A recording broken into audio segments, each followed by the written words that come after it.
Earned leave. In this video, we are going to discuss about earned leave under leave rules. Credited in advance. Earned leave will be credited in advance itself. How many days you will get? You will get an amount of 15 days for half a year starting with January and again in the month of July for the period July to December. Out of this 15 days, if an employee is having any extraordinary leaves or dies none, then 1/10 of the number of extraordinary or dice none will be deducted in the next half year. Okay, for example, in a period of Jan to June, if an employee is having 20 extraordinary leaves, then 2 will be deducted in the period of July to December earned leaves number, which means instead of receiving 15 days in his credit, he will get only 13 days. And there is a special facility in earned leave, which means out of the earned leaves credit, for example, in a month, in a period of 2020, you have 15 off for one half year and again 15 for second half year.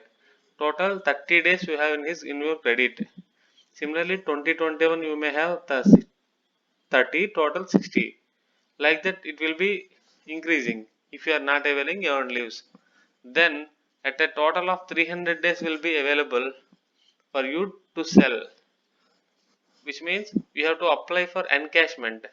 Then instead of taking that leaves, that will be turned into cash.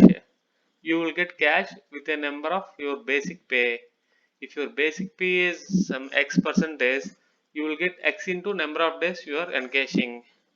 For this, the exception is 300 days. So you have to maximum claim 300 days only. Even if your credit is more than 300, you cannot claim more than 300. So total maximum you can get 300 days only. When to avail this encashment?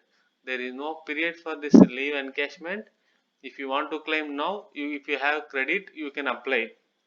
But the basic phenomenon is, if you are having basic pay of less amount now and in future your basic pay may increase, so better if you avail at the end of your time, so that the basic pay will be more, then you will get more encashment money.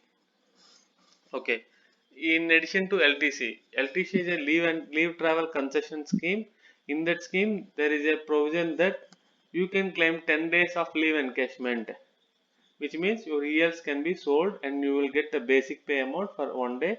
Similarly, 10 days you can pay for one LTC. Okay, this leave encashment for LTC is in addition to this maximum of 300 days, which means total you can claim 60 days for leave travel concession and 300 days for normal encashment. Total 360 days you can claim as leave travel as earned leave encashment. Okay. Fractions, if any, it will be rounded up to the nearest day. As they given 15 days for half a year, sometimes 2.5 days for completed month we are calculating. So which has to be rounded up to the nearest day, similar to amounts. Okay. Another one is 180 days at a time. Earned leave can be claimed at a time 180 days, which means 30 days you are getting in 1 year. Similarly, it will be carry forwarding if you are not availing. So once you need the number of days of 180, you can apply for 180 days leave, earned leave. This is the maximum number. Okay. In addition to 180 days, if you want, you have to apply for special approval. So in a normal days, normal conditions, 180 days is the maximum, and it should not be combined with CL. As I already made a video on CL casual leave, there I clearly mentioned when to combine and when not to combine with EL. Normally we should not combine. As a special case, one during health issues is an exceptional case in which we can combine EL and CL. Okay, that we will discuss in casual leave. I already mentioned that link in this comment section. Please go to casual leave and we'll visit that. And another important thing is unavailed joining time. You have given 15 days joining time and you availed only 10, maybe because of an order from your employer or maybe because of some other reasons, then the remaining 5 days will be credited to your real account. Okay, This is up to a maximum of 15 days only. Okay, if the joining time is 20 days and you weld only 10 days, you will get a maximum of 5 days only under a provision of unavailed joining time under EL. Okay, if ordered to join early by the employer or he joined alone and brings the family within time in the sense the joining time, within joining time. Okay, this is within the maximum of 300 days. This 300 days limit is there no for leave encashment. We should not add to the 300. Okay, for leave encashment purpose we can use this ELs, but he cannot encash this if he is already encashed 300 days. Okay, this is within the 300 days only.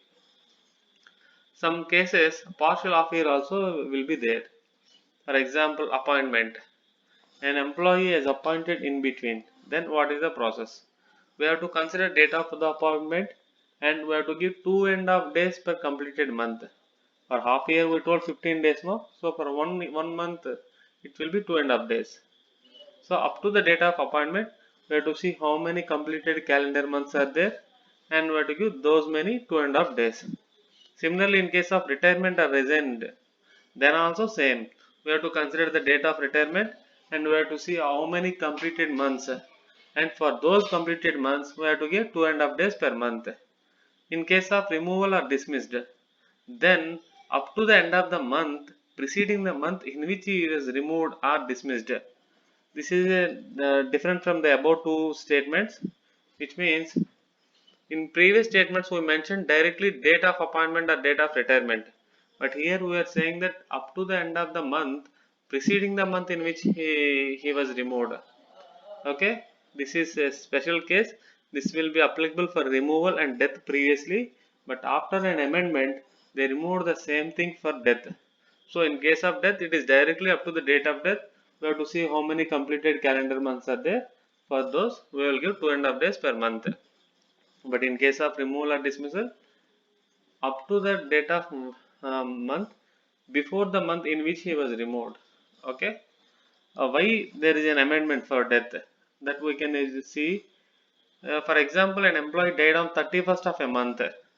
Then, if the same thing happens, then we should not give for the month in which he died, which will be a loss to the employee. So we are not saying that preceding the month in which he was died, it is altered to up to the date of month. Then you will get up to the date before he died and including the month in which he died. Okay, I hope you understand everything. If you have any doubts, please comment below. Please like and subscribe, share to the needy. Thank you.